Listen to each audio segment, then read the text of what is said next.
I do love Pastor Luke, Pastor Jason Tugwell, and I have been friends for quite some time, and your church means so much to us. The last 2 Septembers of Linnea and I's life, in the mix of just how we live, September's been sort of a tumultuous month for us, and you guys have helped us in the midst of 2 September trials.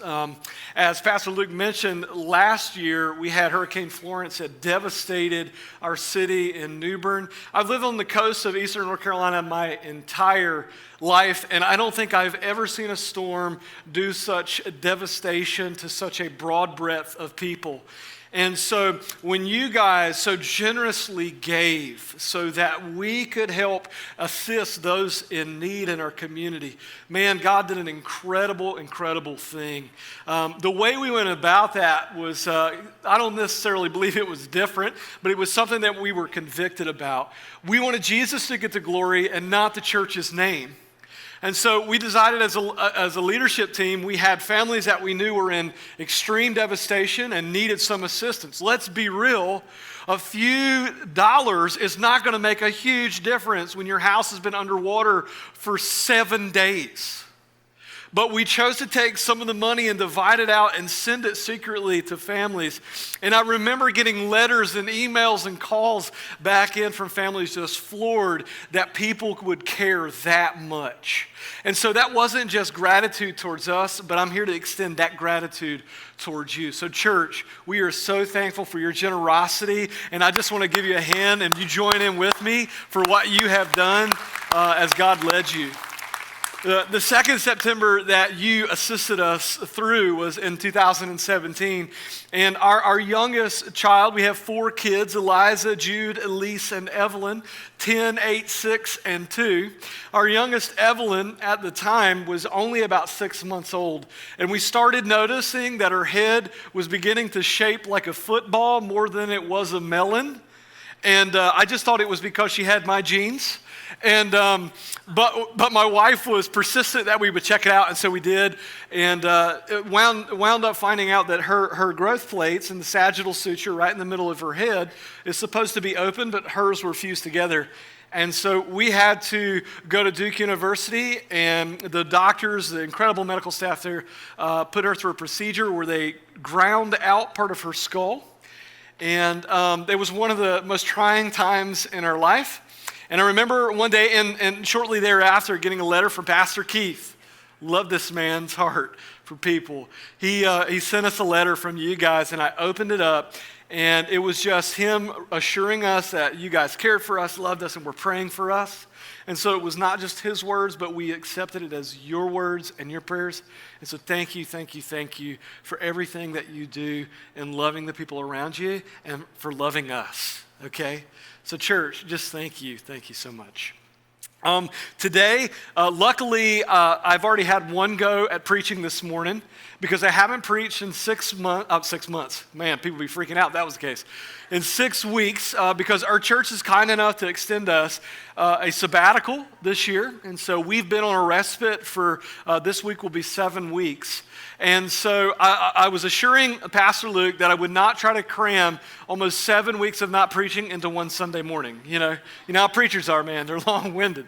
And so today that is not going to be my attempt, but I'm already sort of behind a little bit because I have so many things I want to say about the topic today at hand.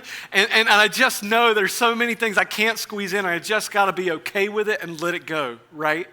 And so today I just want to talk to you about the topic of Sabbath, the rhythm of rest. Really, what does that look like, the rhythm of rest? I'm from down East Carteret County. Anybody familiar with the place called Harker's Island, North Carolina? You had a speaker here recently. It's a great brother of mine. He and my family were best friends. I wound up being in the Nazarene church for the early part of my years and then part of my ministry service because of him. That's Pastor Kerry Willis. But Kerry lived on the island, and my family lived in Straits, which is the last little community right before you get on the bridge. And in down East Carteret County, you have a few options for what you can do in an occupation. Number one, you can work in governmental service, whether it be at the local Marine Corps Air Station in Cherry Point, Or you can serve by teaching in schools and everything that is associated with that, as I know all of you are familiar with. Farming is on the reduction over the years. There's not a lot of farming that happens, although we have large acreages that are farmed, but the local farmer is really no longer there. And you're left with two other options, which usually surround the tourist industry. People that come in, we call them dingbatters or dit dots there. Anybody ever heard that? Right, okay. It's part of our slang. And so a lot of that revolves around whether they're going to come and stay, which would be a dingbatter. So if you're going to come and stay, we want to build houses for you to stay in. We benefit from that. Or if you're a dit dot, just drop in and leave, then we're just going to sell you some food and try to get in your pocket a little deeper before you get out so we can make it through the winter season, right?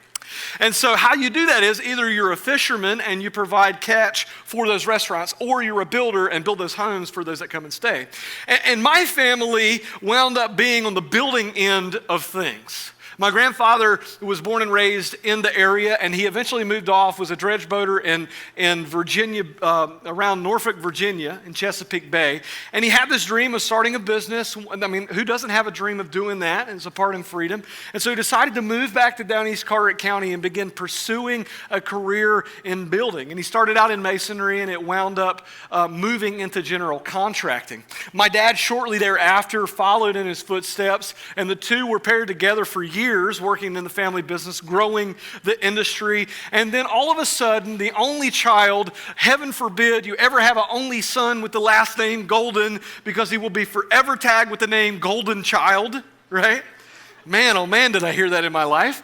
But my father followed after that. And then so for me, you felt the full weight of the mantle of the business, right? This is a part of your heritage. You have to continue on. And in some ways, whether you really wanted to or not, you felt an extreme obligation. Obviously, I'm here today before you, so God had other things for me to say yes to. But we did spend an extended period of our lives, even though I'm a young man, in the midst of the business. But my grandfather, his name to us was Pa.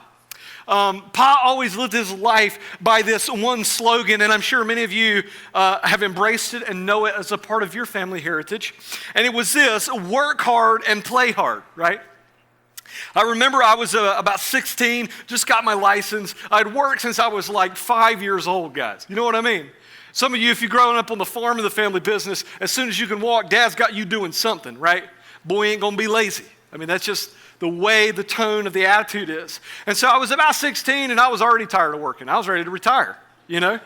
And I had my license, and we were right there on the beach, and I loved surfing, and I loved all these things, and some things we won't mention for that part of my life. But anyways, I was drawn to hit the beach one day at the end of work, and I was just itching and ready to get done, and my pa sensed that I was not all in on the job, right?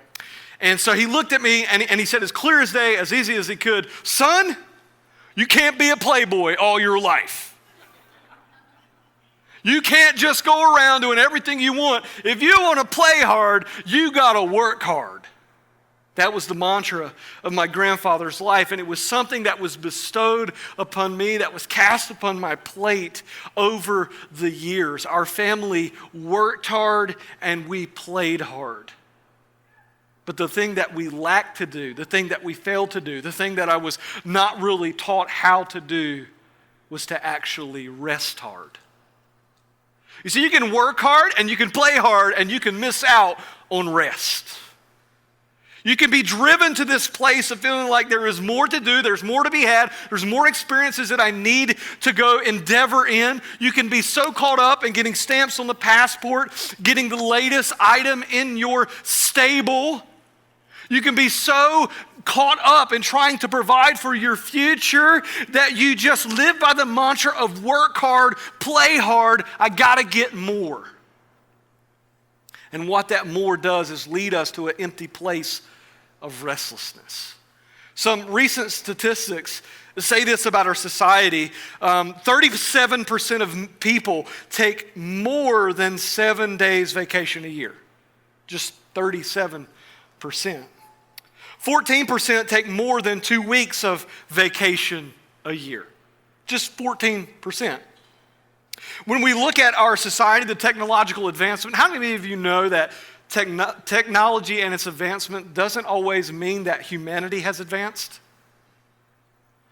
Just because you can do multiple things at multiple times does not mean your value and treasure of life has advanced. It does not mean that you are flourishing more. As a matter of fact, I would say that in the advancement of technology, we have the safeguard of being drawn into doing more. And here's some examples as to why. 75% of people, you ready for this? 75% of people sleep next to their phone. That's probably more people sleeping by their phone than it is their spouse.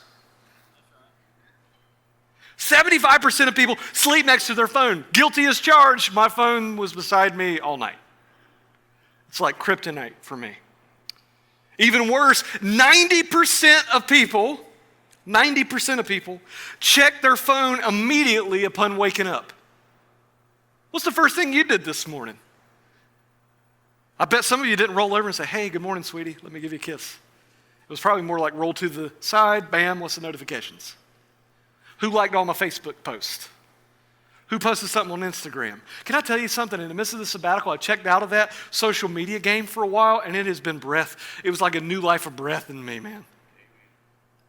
Chasing those notifications just wears you down in anxiousness. It makes you feel like they've got to engage in more. It's the FOMO setting in, fear of missing out. Look at them. They've got a great life. Nobody posts about the fight they just had with their wife or husband the other day. Nobody's posting about how the fight they had in the midst of the vacation that they post great pictures about. Guilty of that. We only want to show the great things of our life. How about this? The average American watches 5 hours of TV a day. 5 hours.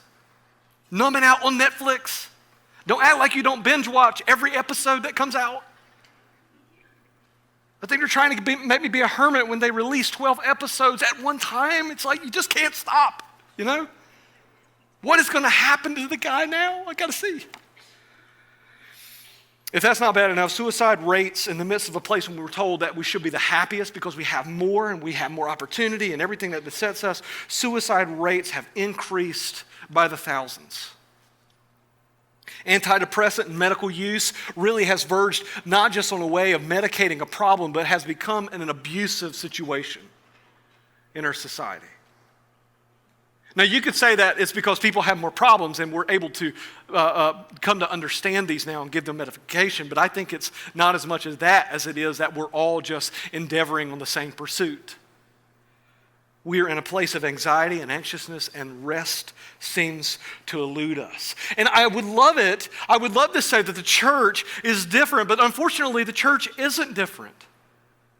The church is as busy doing things as anyone else is. We have a craving for more stuff. As a matter of fact, one of the mantras of the day in the midst of the church, you've probably heard this before, is that the devil doesn't take a day off. The devil doesn't take a day off. He's always at it, so that means we got to be at it, hammering away every day of the week. As far as I know, Revelation tells me that the devil loses. So why would I want to live by that mantra? Why would I want to give my life in line with how the enemy lives his life? He's on the defense. You see, for most of us, I think the reality is that our life is valued in the midst of what we can produce and do. When you ask someone in here today, how was your week? The response isn't going to be, I took an awesome nap in the lazy boy this week.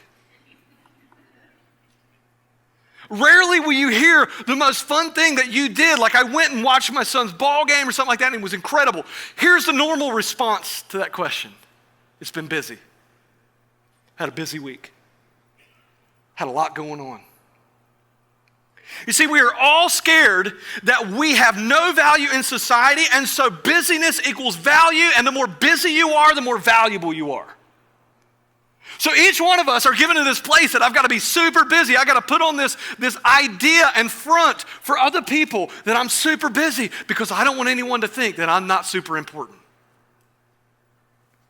You see, busyness is a lie. It's shameful. And we wear it as though it's a badge of honor. Interestingly enough, out of all the 10 Commandments, The church is happy to break one. As a matter of fact, we revel in it, and that is the one that says, remember the Sabbath. We spit in its face as we talk about how busy we are, how many things we have going on. Nobody wants to talk about and revel in if they are committing adultery.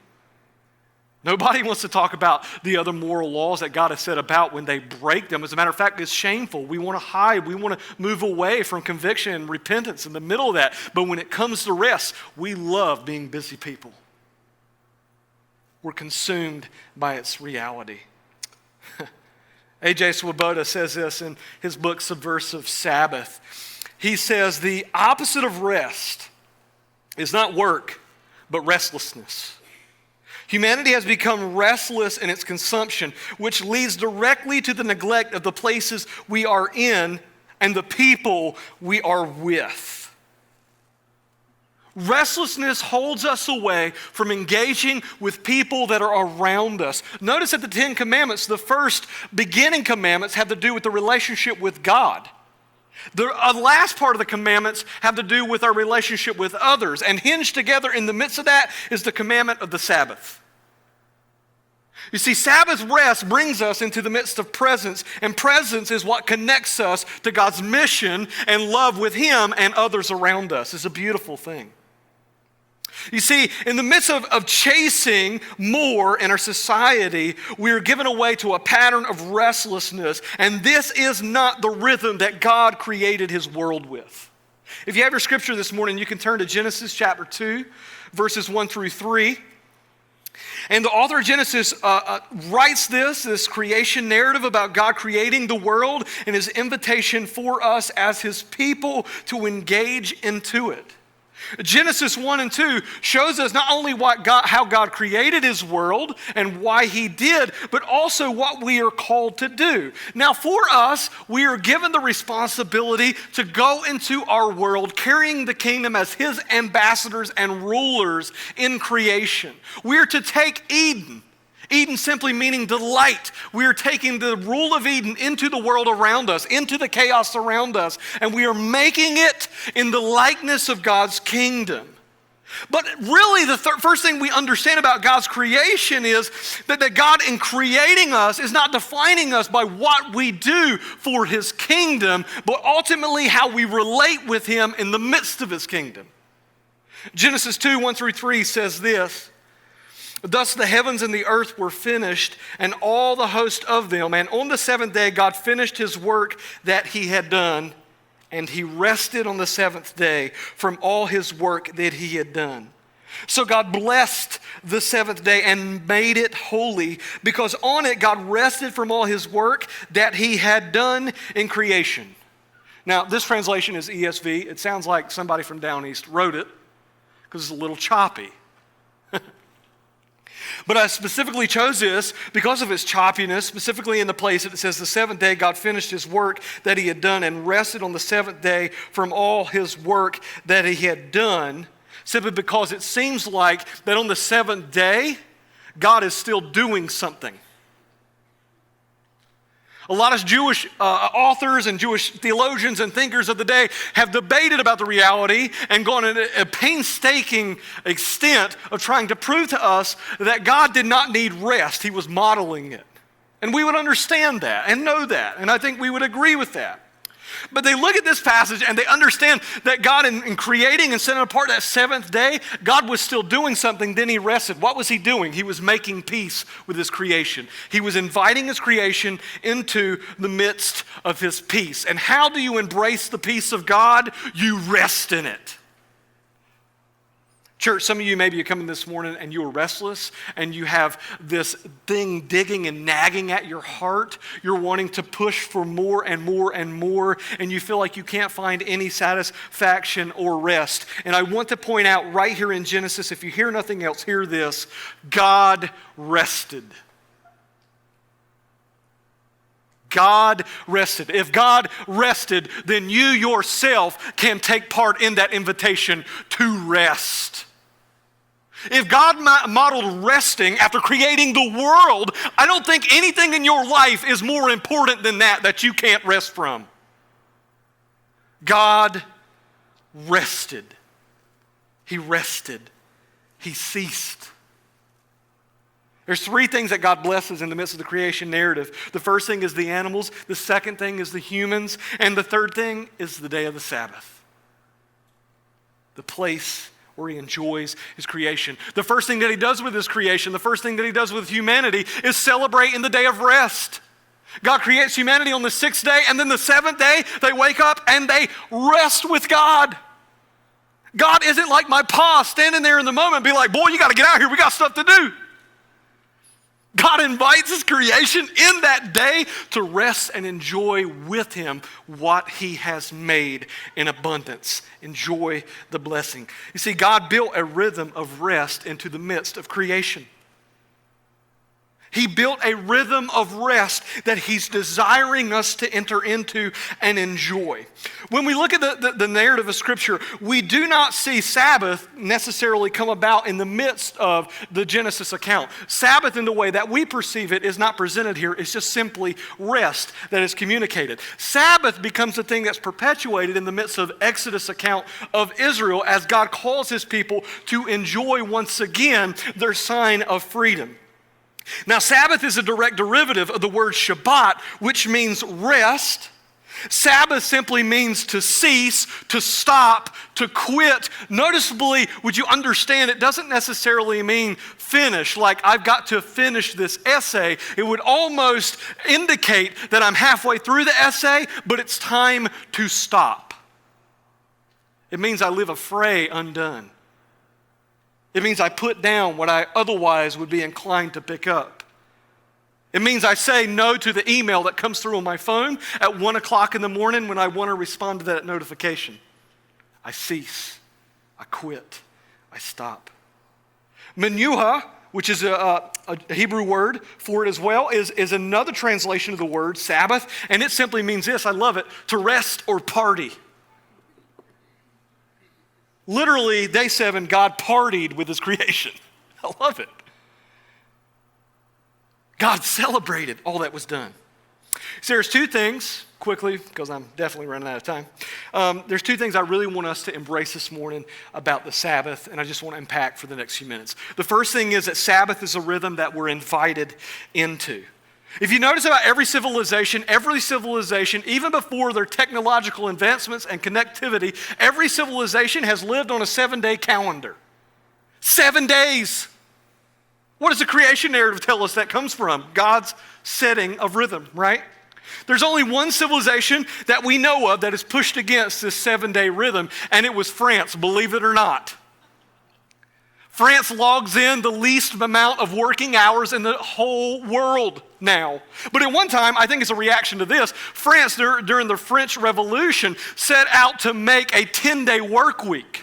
They ignored the 7-day calendar. They developed a 10-day work week calendar, hoping that they would further productivity. But what they found was that people went nuts. Suicide rates escalated. Productivity dropped. And people were living in chaos.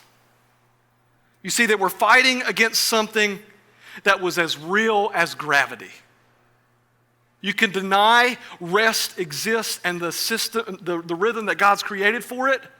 You can deny that it's there, and it will be at your own peril.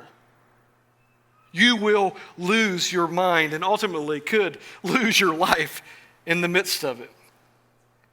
You see, when we look at statisticians, they would say this, that anything above a 45-hour work week does not prove to be any more productive than the person that works 40 hours. You know why? Because after 40 hours, you're watching YouTube, checking Facebook, and doing anything else. You just log in hours. You want to feel like you're important. You see, an old Jewish wise man said this once. He said, whether you welcome it or fight it, the Sabbath just is. Rest is an invitation. When the children of Israel come out of in the Exodus, out of Egypt, God is calling them to be set apart from the culture that they were once enveloped in. And what was the culture that they were enveloped in? Well, we come to understand that the people of Israel found themselves in the midst of an intense slavery 40 years prior to the Exodus.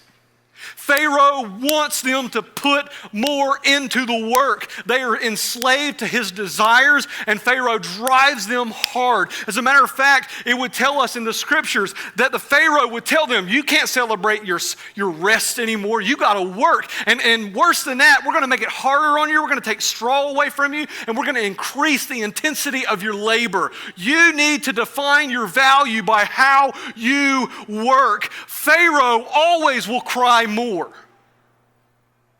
Pharaoh and the empire of the world, the Babylons of this world, the people of this world, the kingdoms of this world will always want you to define your value by more. But here's God rescuing his people out from Egypt and realigning them with their value, not in what they produce, but in how they celebrate that his value is given to them by the way they rest in relationship with him.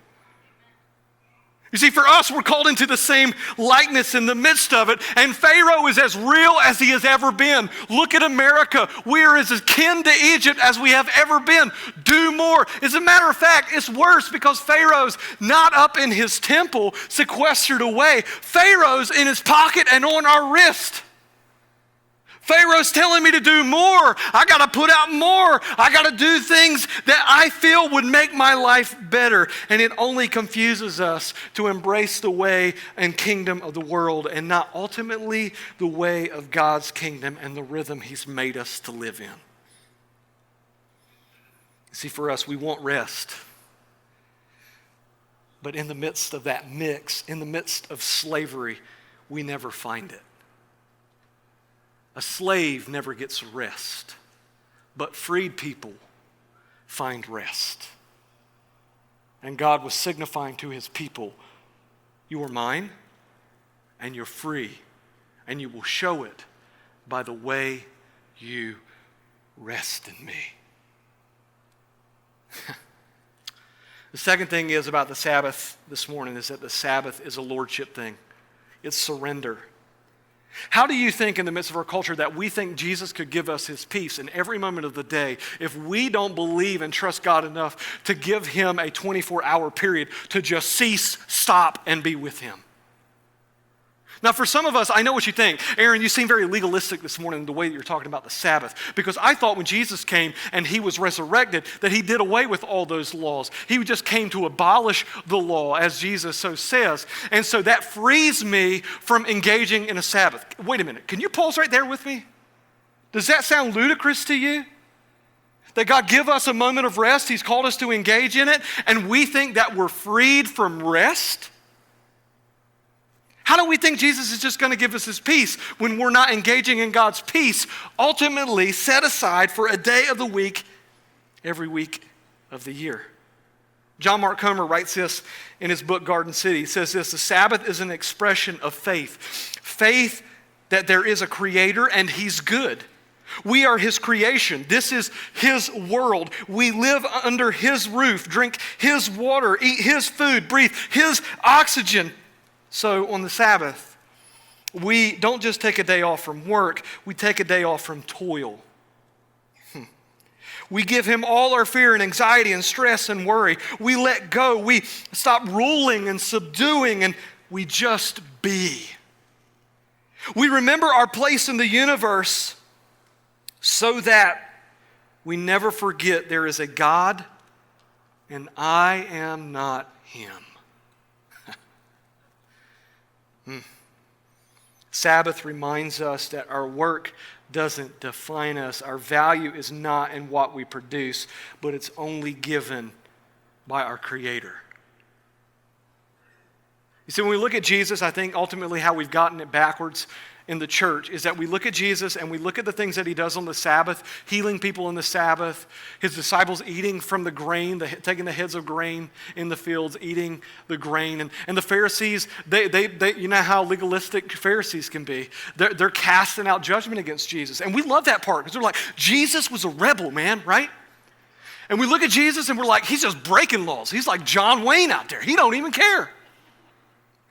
And so we perpetuated this idea that Jesus disregarded and did not care about the Sabbath, and he just came to release us from it, not give us more of it.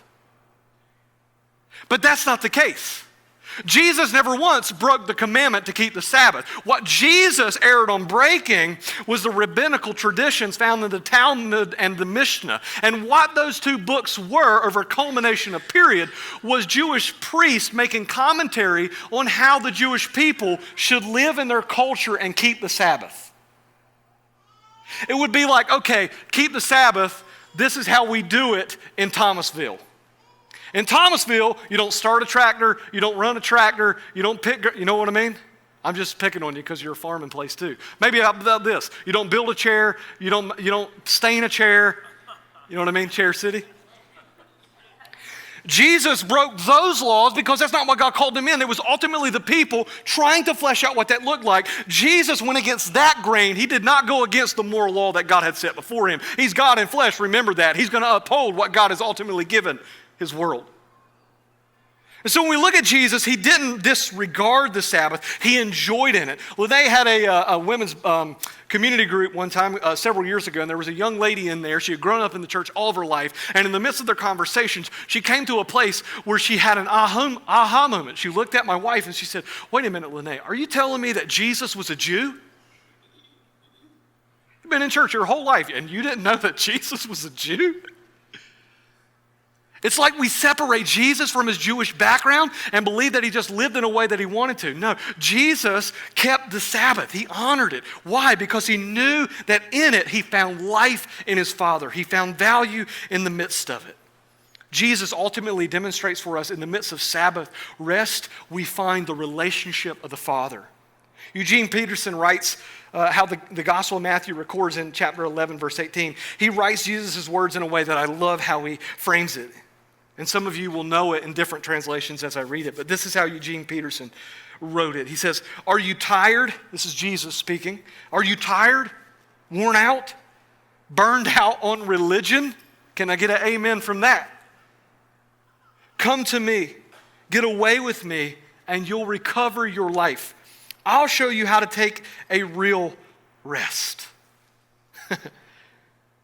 There's an old thought that in the midst of it, in what God pronounces holy, we as Christian believers don't have a holy place, a holy mountain. We call it the Holy Bible, but it didn't fall from heaven. The only thing that God permits as being holy and a place that we can meet him is in his time. Some of the authors and theologians of the day would call it cathedrals of time, that we meet God in the cathedral of time. Eugene Peterson says this: "If you want to experience God, you do not need to go to a holy place, temple, or mountain, but only stop and meet him in the space and time of rest." The writer of Hebrews writes this, and I'm summing up here. The writer of Hebrews says it like this in chapter 4, verses 7 through 11.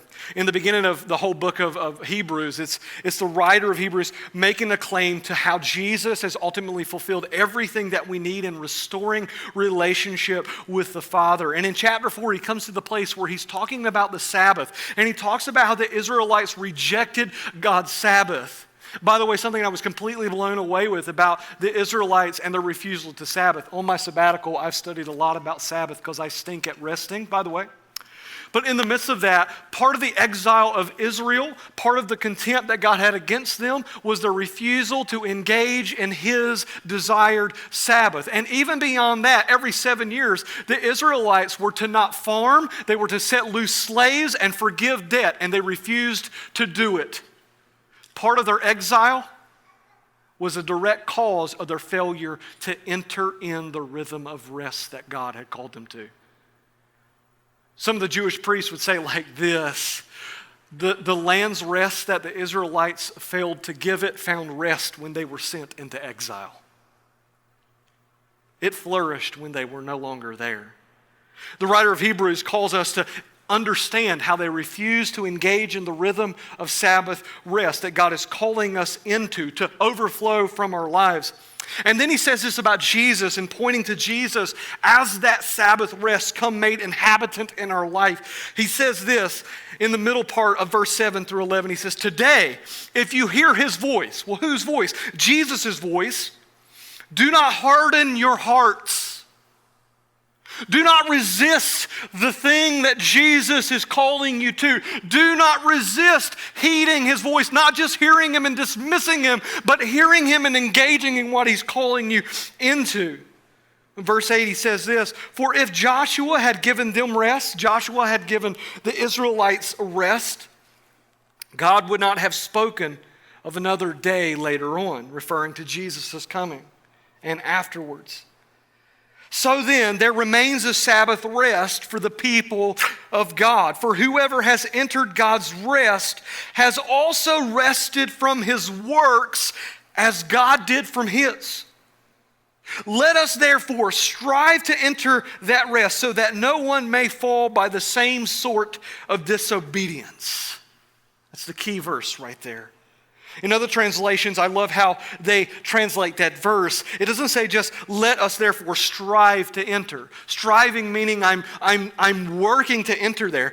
But it says this, make every effort to enter that rest.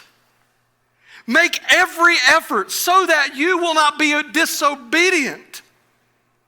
You see, God is wanting to give us his rest and his freedom, and he calls us to understand that the Sabbath rest doesn't just happen. Like you're not just going to wake up in the morning and stumble into rest. Oh me, how'd I get here? The entire narrative and what the writer of Hebrews helps us understand is that the rest of God is something that we have to make effort to enter. I have to do this. You know there's a button on the side of the phone? I'm terrible at using it. You know what it does? When you hold down, well, you can't even just hold the one button down anymore. When you hold those two buttons down, it has this thing that says slide to power off. Look at this. Boom. This is an effort to rest. It's an effort to set aside the things that would otherwise encroach on the environment that God is calling me into. Here's something I want us to understand. Pushing the clock here. Y'all last. Nobody's going to beat you to the restaurant. Don't worry. Baptists get out at 12. We'll be out early enough. Sabbath is not your day off.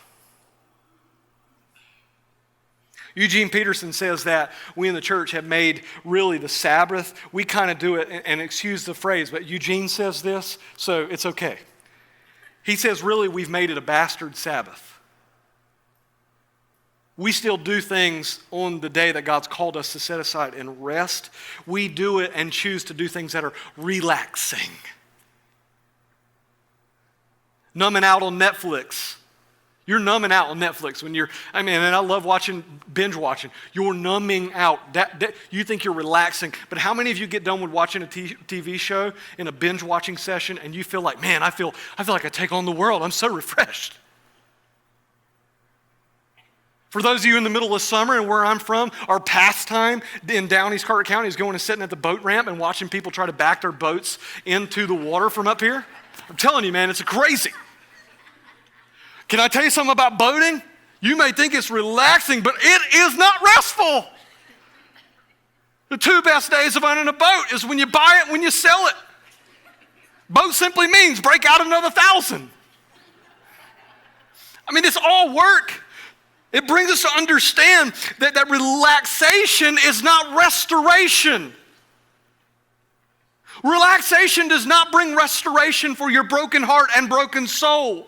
Busyness is not a disordered calendar, it's a disordered heart. Busyness is you living by the mantra that work hard, play hard, I'll find fulfillment. It is living under the banner and the cadence of Pharaoh's call to do more, prove your worth. But what Jesus calls us to do is understand that engaging in Sabbath rest helps us to take upon us an easy yoke of God's favor and value. In the midst of rest, in the midst of relationship, God looks at us when we stop, when we cease, when we just let lay. We're satisfied in what God's provided, not what we don't have. In the midst of those things, God can finally break through our thick skulls and meet us in the cathedral of time. And that's scary. That's scary. Actually stopping and thinking and processing And reflecting is scary because I got to deal with me. You see, I'm absolutely convinced in the midst of this that if we're to live and have a life that's paced in grace that we always talk about in the church, then it will be held together by the metronome of Sabbath rhythm. The way you interact with other people will flow out of the times of restfulness you find in the Sabbath. The way that you're present with people will ultimately flow out of how you're being present with God in a set aside time to rest, be restored. God is calling you into a pace of life that is aligned with the rhythm of His created world. You can ignore it, but it will be at your peril and detriment. So church, my ask for you today, gotta close, man. My ask for you today is this. You can dismiss this if you say, Aaron, you're just a legalist. I'm just going to keep pressing on like I'm pressing. Go ahead. Drive yourself in the ground. I don't care. My ask for you today is this. What is holding you back from taking steps to advance into the moment of rest God's given you? Maybe you say, you know what? I can't take aside a whole day to just rest with the Lord. I can't cease fully like that. Well, you know what? You can start taking moments of your life and taking them under the lordship and surrender of Jesus. If you want Jesus' peace in the midst of each little minuscule area of your life, if you want to experience His peace at all times in your life, then you need to experience His peace in a set-aside time where you are alone with Him, rejoicing and partying with your Creator. So church, what are the steps you need to take to rest in Sabbath? Do you need to set the phone down? Do you need the power to phone down? Do you need to turn the TV off? Do you need to set aside a time where you're not doing anything but just ceasing and being? What are the things that you're engaging in that breathe the life of Jesus into you? Jesus didn't disregard the rest God had given. He engaged in it. And He's calling you and I to engage in His kingdom blessing of Sabbath. Jesus, we thank You for the way You love us, care for us, and breathe into our lives. And Lord, I just pray over each person today that You would help them engage more intentionally in Your Sabbath rest and find restoration of their hearts and souls. It's in Your name we pray. Amen.